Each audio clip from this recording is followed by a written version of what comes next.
Hola, mi nombre es Alfonso Ruiz, soy director del Colegio de Matemáticas Bourbaki y el día de hoy estoy muy contento porque vamos a platicar con Luis Hernández Magro Miranda. Luis Hernández es un matemático que tiene experiencia en distintos sectores, particularmente en la banca. Además, he tenido el gusto de compartir clase junto con Luis, a participar en algunos de los cursos dentro del Colegio de Matemáticas Bourbaki. Y en esta edición de nuestros vídeos Matemáticas en la Industria, estamos muy contentos de poder invitar a Luis para que nos cuente un poco sobre sus perspectivas de la ciencia de datos, sus perspectivas sobre las matemáticas en general, y además estaremos encantados de escuchar sus opiniones y sus sugerencias en el proyecto de Bourbaki. Hola Luis, buenos días. Hola Alfonso, ¿qué tal? Un gusto que estés por aquí. Ya te lo había dicho, pero estamos muy contentos de que te tomes este tiempo para contarnos un poco sobre lo que tú haces. Muchas gracias por la invitación y pues sí, igual muy contento. Muchas gracias. Perfecto. Tengo preparadas unas 4 preguntas más o menos, pero seguramente habrá necesidad de algunas repreguntas en algún momento. Quisiera que las personas que van a ver este video entiendan un poco más sobre tu background, qué estudiaste y cómo se relaciona en general la ciencia de datos o las matemáticas con tu trabajo. Sí, cómo no. Pues yo estudié física y matemáticas en el Instituto Politécnico Nacional y después hice una maestría en matemáticas puras, más enfocado a probabilidad teórica y un poco de procesos estocásticos, en el Centro de Investigación y Estudios Avanzados del mismo Politécnico. Y mi experiencia profesional se ha centrado fundamentalmente en el trabajo en bancos, particularmente en el área de riesgos. Y entonces me ha tocado trabajar en riesgo de empresas, en riesgo hipotecario, riesgo de consumo. Me tocó iniciar por solicitud del director de riesgos un área de investigación y desarrollo en riesgos, y también participé en el área de innovación y transformación con proyectos orientados a innovar en el área de riesgos, pero en el área de riesgos en un sentido amplio, no solamente la dirección de riesgos, sino otras áreas que cuidan el riesgo del banco. Entonces, hicimos proyectos para la Contraloría, para fraude, para el área de operaciones, en fin. Pues esa es fundamentalmente mi experiencia y ahí es en donde he aplicado lo que estudié y lo que pues luego uno va aprendiendo en el camino. Así es que, pues, alrededor de temas administrativos, de sistemas, directivos, creo que siempre mi trabajo ha estado muy enfocado a temas analíticos. Ok, y esta analítica está relacionada, me imagino, con algunos modelos matemáticos para mitigar el riesgo o calcular el riesgo, ¿verdad? Sí, realmente hay muchos modelos, tanto para mitigar el riesgo, como por ejemplo para pronosticar los prepagos, para anticipar o detectar algún deterioro, en fin, realmente hay muchos tipos de modelos. Ok, me imagino que debe ser el trabajo soñado para cualquier persona que estudia matemáticas y además está interesado con la implementación, ¿no? Yo tengo algunos compañeros que se quejan de lo poco relacionado que en sus primeros puestos está su proyecto, o sea, su trabajo con lo que aprendieron en la universidad, pero me imagino que tú has tenido la fortuna de sí utilizar lo que aprendiste o lo que has ido aprendiendo. Sí, la verdad, trabajar en un banco siendo matemático, pues es uno de los lugares en donde uno tiene mucha información, tiene herramientas y hay muchos problemas que resolver, tanto para cuidar el riesgo como para ir adaptando la marcha del banco para que preste un mejor servicio. Hay áreas analíticas que no se encargan del riesgo, sino de perfilar clientes, de medir como su propensión a que acepten tal o cual producto, en fin, ¿no? Entonces sí, la verdad es que es un muy buen lugar para trabajar si eres matemático. Muy bien. Luis, oye, y entrando un poco en materia, sobre todo aquellos temas relacionados con machine learning, inteligencia artificial, hay muchas personas que se preguntan si, esta pregunta es un cliché, si machine learning verdaderamente es estadística o no es estadística, si qué modelos de machine learning son inteligencia artificial. Sé que es polémico en general dar una opinión sobre esto, pero te gustaría compartirnos algo sobre tu experiencia en machine learning como un profesional que estudió probabilidad y estadística. Sí, cómo no. Bueno, la verdad es que puede ser una pregunta muy, muy amplia y coincido contigo en que hay mucha polémica. De hecho, ahora hay muchas cosas a las que se les llama inteligencia artificial y Yep. verdaderamente no lo son, ¿no? Pero Yep. es como el término de moda. Y pues sí, mira, pensando, por ejemplo, en el enfoque estadístico y el enfoque de machine learning, eh, bueno, como son enfoques aplicados, en los que estoy pensando, creo que hay un par de elementos que ayudan a caracterizarlos o a entenderlos. Uno es qué tipo de problemas quieren resolver. Y otro es con qué metodologías, con qué herramientas resuelven esos problemas. Entonces, por ejemplo, respecto a los problemas, tanto los problemas que hemos resuelto con estadística como muchos de machine learning son problemas comunes. La intersección es muy amplia. O sea, hay problemas de predicción, de clasificación, de pronóstico. Hay aún algunos que pueden ser más exploratorios, que en el lenguaje del machine learning diríamos que son no supervisados, como análisis de clústeres. Pues todo eso se hace tanto con técnicas estadísticas como con técnicas de machine learning. Entonces, la intersección realmente es muy amplia. Machine learning ha abierto la posibilidad de atacar otros problemas que antes era difícil abordar, ¿no? Como bien sabes, por ejemplo, el procesamiento de texto, procesamiento de imágenes, pues son ahora una realidad por las posibilidades tanto de disponibilidad de datos como las posibilidades computacionales. Entonces, podríamos decir que de ese núcleo común, Machine Learning pues ha abierto el espectro de problemas que se pueden atacar.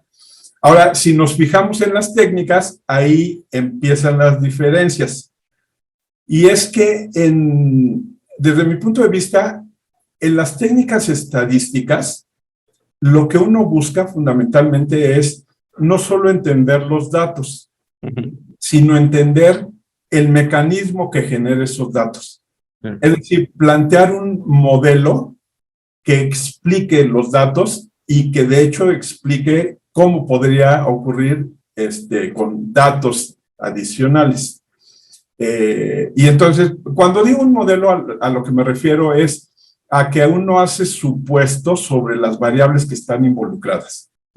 Por tomar un caso conocido, por ejemplo, en la regresión, pues hay supuestos de que la relación de la variable dependiente con las variables independientes, pues es una relación lineal, de que las observaciones son independientes entre sí, que no hay colinealidad entre las distintas variables. En fin, como que con todos esos supuestos, que a eso es a lo que me refiero con un modelo, sí, puedes explicar los datos que hay y además calcular muchas cosas adicionales, como calcular intervalos de confianza o qué tan significativa es una variable o no. Entonces, es una disciplina pues que ha avanzado haciendo estas como estructuras que son muy útiles.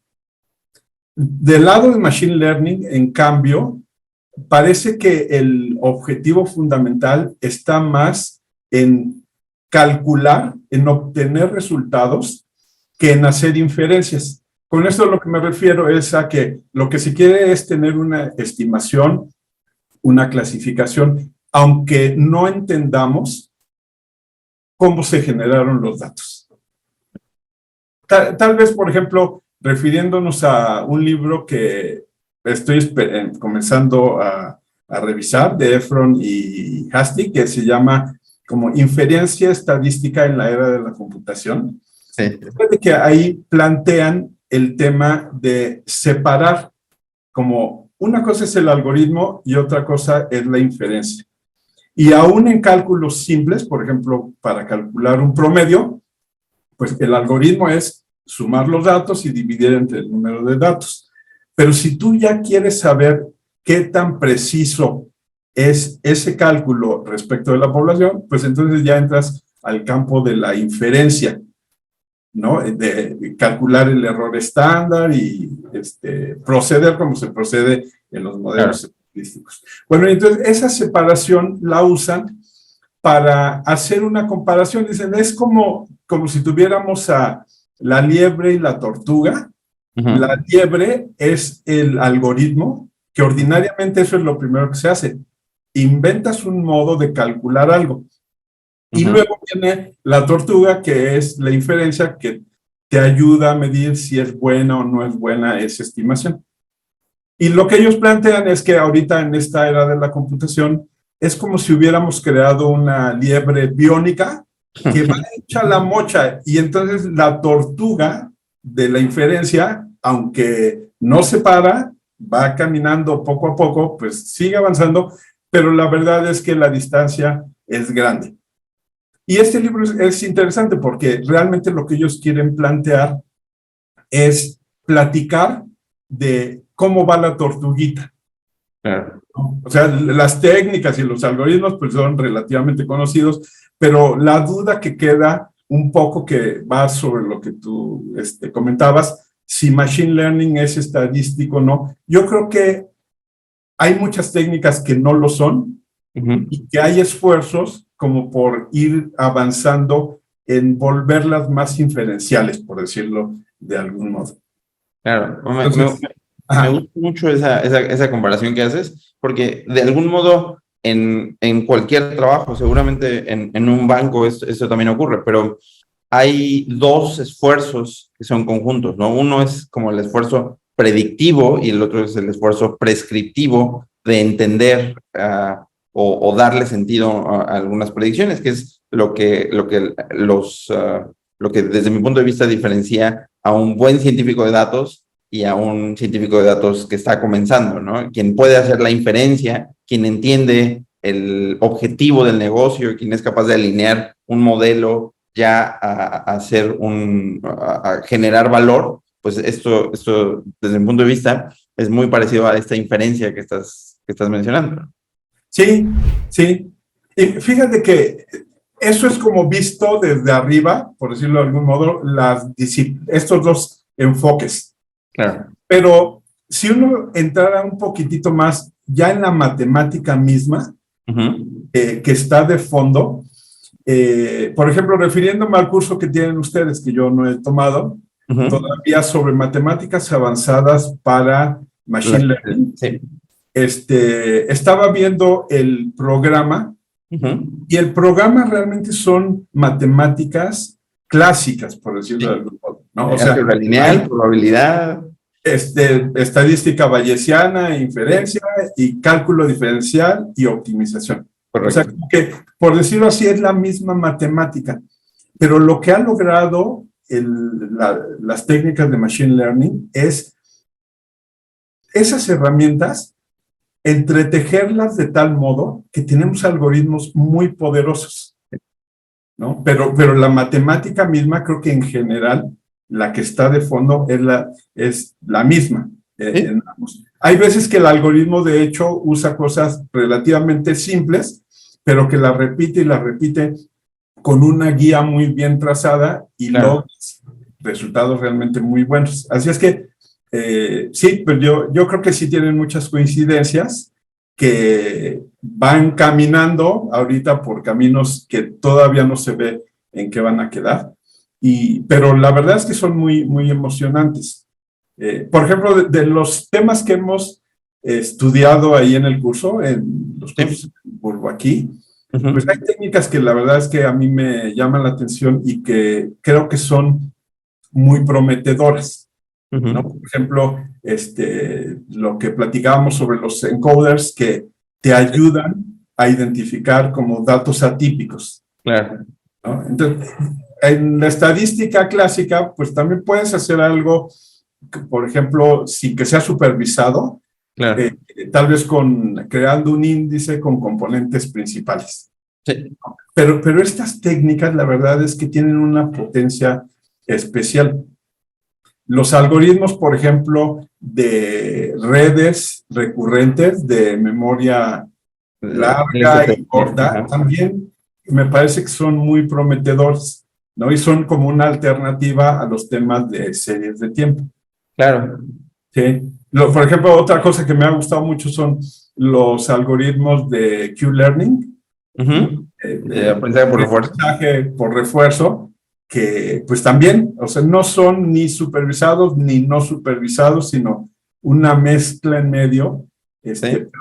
por decirlo así, como que ha explorado todos los caminos para arrojar la mejor estrategia que puede seguir. No, así por mencionar algunos. Entonces, la verdad es que sí, son técnicas que prometen mucho para aplicarlas en distintos ámbitos. Sí, estoy de acuerdo. Oye, Luis, y digamos, una parte, por supuesto, fundamental es entender, después de implementarlos, es entender los resultados que te da uno de estos algoritmos o uno de esos modelos. Pero esto es quizás una dificultad a la que se enfrentan muchos matemáticos, muchos científicos de la computación, que entendiendo bien las matemáticas de lo que están, de los algoritmos que están utilizando, todavía hay un paso extra, que es cómo implementar esto en una empresa o cómo implementar esto en un proyecto, ¿no? Que muchas veces hasta es una dificultad cultural, una dificultad personal de con quién voy a ponerme de acuerdo, ¿no?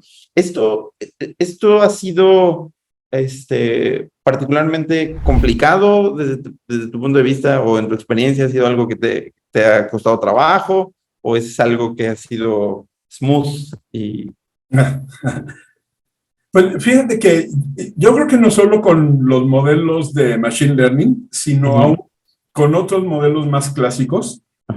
Cuando es el primer modelo que un área va a asumir para que le haga algún trabajo, para que le agilice alguna función, aun cuando sea un modelo más simple, puede tener alguna dificultad para aceptarlo. Yo creo que en el fondo el problema o el tema es como de compaginar dos enfoques. Sí. O sea, por un lado está el enfoque del que hace el modelo y por otro lado está el enfoque del usuario final, que es, pues, quien sabe qué es lo que tiene que resolver en el día a día, qué tipo de informes tiene que generar, qué preguntas va a tener que responder. Y entonces, en el ámbito de ese modelo, si el modelo le ayuda a todo eso, lo puede aceptar. Pero si hubiera alguna duda, que es como el tema cultural que mencionas, es muy difícil que lo acepte. Por ejemplo, si tiene que dar explicaciones de resultados y el modelo es una caja negra en donde no sabes por qué casos que a tu juicio son semejantes dan resultados dispares, ya lo pone en un aprieto. Entonces, creo que ese tema de compaginar lo que el usuario necesita y lo que el desarrollador de modelos puede hacer, ese es el tema fundamental. Entonces, por ejemplo, para alguien que va a desarrollar modelos, creo que ese es un reto. Eso es algo que tenemos que hacer, entender muy bien el problema y el contexto del problema, como ponernos en los zapatos del usuario y estar seguros de que entendemos. Como dicen, como que la realidad ahí está, pero significa distintas cosas para cada persona, ¿no? Como que cada persona tiene su universo de significación de lo que le es relevante y lo que no le es relevante. Y si esos dos universos están desconexos, pues entonces podemos tener problemas. Entonces, ese es un primer tema que el que hace los modelos tiene que cubrir, entender muy bien cuál es el problema y el contexto. Y creo que el segundo reto es que, aunque sea experto y tenga sus técnicas y sus programas y él solo pueda desarrollar lo que cree que se requiere, el segundo reto es realmente trabajar con el usuario. Es decir, que conforme uno va avanzando, el usuario mismo vaya viendo los resultados, entienda un poco la lógica, y eso no solamente para confirmar que estamos trabajando hacia donde queremos, sino al final descubre uno cosas que al principio, por la razón que sea, por lenguaje, por visiones, no se entendieron. Fíjate que este último punto que tocas me parece muy interesante porque es uno de los quizás muy ambiciosos proyectos que nosotros tenemos adentro del Colegio de Matemáticas Bourbaki o Bourbaki Finanzas. Nosotros entendemos a las matemáticas aplicadas, estoy incluyendo por supuesto Machine Learning, pero también a matemáticas relacionadas con el sector financiero, como una herramienta que no solamente los matemáticos necesitan usar, también los usuarios finales pueden, sin ser expertos en matemáticas, sin tener que sin tener que integrar funciones o sin tener que hacer algo demasiado técnico, la lógica detrás de las matemáticas aplicadas no es no es inaccesible para el público en general, ¿no? Entonces, o sea, este usuario final también puede acercarse a la lógica de los modelos que está utilizando y esto, pues, es responsabilidad de los matemáticos, pero creo que también es importante que los usuarios finales estén dispuestos a hacer este esfuerzo extra, ¿no? Sí, y de hecho, creo que esa es una de las razones por las que se ha popularizado tanto el uso, sí, que las técnicas están tan bien documentadas, tan disponibles, que la gente revisando la documentación puede, aunque no sean matemáticos, como tú dices, puede generar modelos, ¿no? Entonces, eso ayuda mucho a que se vaya popularizando. Ahora, fíjate que un reto adicional que yo creo que tenemos los que hacemos modelos es que tenemos que hacer un esfuerzo especial por ser muy pedagógicos para explicar. Y en eso, pues, hay muchas tendencias, ¿no? Hay quien, por ejemplo, hace un modelo más sencillo y más explicable y lo compara con el que está proponiendo, y a partir de esa comparación, quisiera que el usuario final tuviera una idea de las ventajas y de la lógica que está atrás.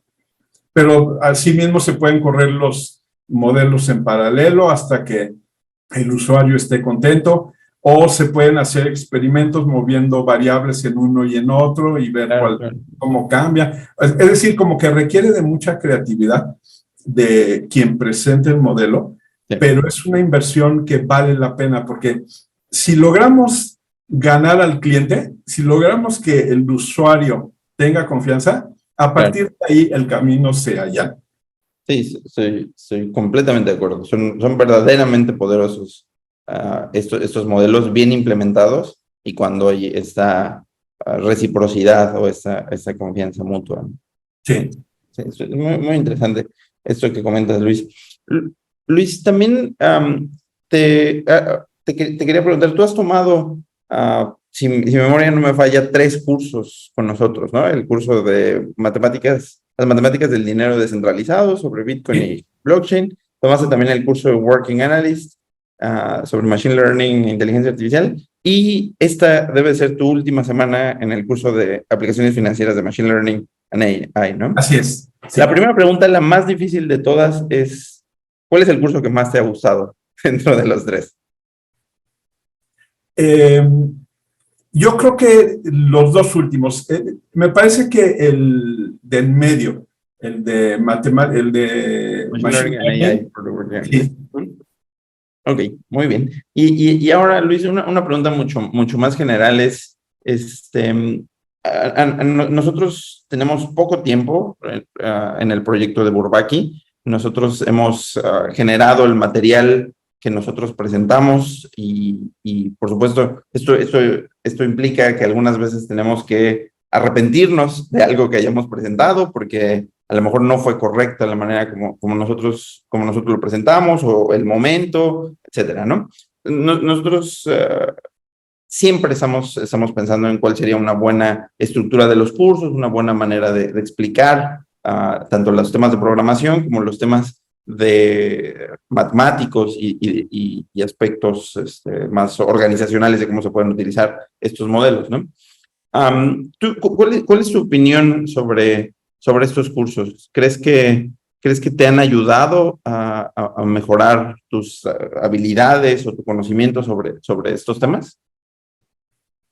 Sí, fíjate que yo me acerqué al colegio Bourbaki porque vi en las redes un anuncio que era del dinero descentralizado. Okay. Y me llamó mucho la atención el nombre, porque pues como sabes, para los matemáticos como que Bourbaki es un nombre así como emblemático, ¿no? De desarrollo de las matemáticas. Y tomé este primer curso del dinero descentralizado, ¿Sí? que era, pues no de programación, era más bien las matemáticas. Sí. Pero cuando vi el resto de los cursos, la verdad es que me pareció muy atractivo. Personalmente, lo que yo he estado buscando es entender la matemática que hay atrás de los algoritmos, pues a un nivel suficiente. Ya si después necesito ahondar más, pues está muy bien. Pero de entrada, como que la matemática básica, cómo funcionan los algoritmos. Y por otro lado, tener la capacidad de resolver problemas con ellos, practicar, por ejemplo, en Python para resolver problemas reales. Así es que eso es lo que me acercó al colegio. Y la verdad es que sí lo he recibido y estoy muy contento. O sea, me parece que la mezcla entre el enfoque teórico, la explicación de los algoritmos y los ejercicios prácticos está bastante bien, muy bien equilibrada. Me parece que las explicaciones son muy claras y que los ejercicios son realmente ejercicios que le ayudan a uno, no son ejercicios triviales con bases pequeñas, sino son casos reales con bases de trabajo que a veces se publican como un reto para resolver. Entonces, la verdad es que me ha gustado mucho este enfoque tan práctico, concreto y real, muy real para aprender a programar y a resolver problemas. Y creo que además hay otros refuerzos en el colegio que ayudan. Por ejemplo, los exámenes. Hay un examen por módulo. Cuando lo vas haciendo, pues como en muchas cosas, tú fuiste siguiendo las clases y parece que ya todo lo entiendes, pero cuando tú lo tienes que hacer solo, claro, es cuando te das cuenta de las dudas, ¿no? Entonces, claro, estos ejercicios la verdad es que han sido muy útiles. Los artículos que se van ofreciendo como complemento también parecen muy buenos. Y aún los artículos que, aunque no están relacionados con estos cursos, pero que te dan una idea de otros temas que van publicando en las redes, esos también. Así es que en general yo te diría que sí, me parece que es un muy buen complemento a la formación profesional y que para mí ha sido muy útil, muy práctico y pues no me queda más que felicitarte, Alfonso, a ti y al equipo por esta iniciativa y pues agradecerles porque yo realmente he disfrutado mucho los cursos por todas estas razones que te menciono. Muchas gracias, Luis. Estamos muy orgullosos de escuchar eso. Otra cosa que yo te quiero comentar y que creo que es importante dejarlo grabado, es que una de las ambiciones más grandes que nosotros teníamos al inicio, y esa es una ambición muy personal, muy de lo que yo quiero y no tanto de lo que creo que se debe hacer, era poder darle cursos a profesionales tanto desde un punto de vista matemático, a personas que hayan estudiado matemáticas profesionalmente, como a profesionales que utilicen estos modelos, ¿no? O sea, el tener en una clase a una persona que esté familiarizado con las implementaciones o que esté familiarizado con la teoría de este tipo de modelos es un privilegio para nosotros, porque nosotros sobre todo somos matemáticos, somos personas que nos encantan las matemáticas y entonces tener la oportunidad de discutir estos temas con gente que tiene experiencia y que tiene conocimiento y tiene interés por aprender otras etapas de Machine Learning o de estadística, para nosotros es un gusto enorme, ¿no? Poder escuchar las preguntas que hacías. O sea, yo en particular he estado en varias clases contigo y es un honor que las preguntas sean difíciles y que las preguntas verdaderamente nos obliguen a nosotros a buscar una buena explicación, que por un lado tiene que ser una explicación concreta, pero por el otro lado tiene que ser una explicación lo más real posible, ¿no? Lo más honesta posible. Entonces, eso en particular es algo que a nosotros nos da mucho gusto, Luis. Qué bueno, qué bueno. Muy bien, Luis. Pues creo que en general hemos cubierto los temas que habíamos platicado. Te agradezco muchísimo otra vez tu tiempo. Espero que las personas que escuchen este video y esta entrevista, pues se acerquen a nosotros para, con gusto, aclarar más dudas que hayan surgido. Cualquier otro comentario que tengas, Luis, no sé si hay algo que se haya quedado. No, por el momento no. Un gusto, Alfonso, platicar y pues ahí seguimos. Muchas gracias, Luis. Hasta el examen. Nos vemos la siguiente semana para el examen, exactamente. Perfecto. Muchas gracias, Luis. Igualmente. Hasta luego, Alfonso. Hasta luego.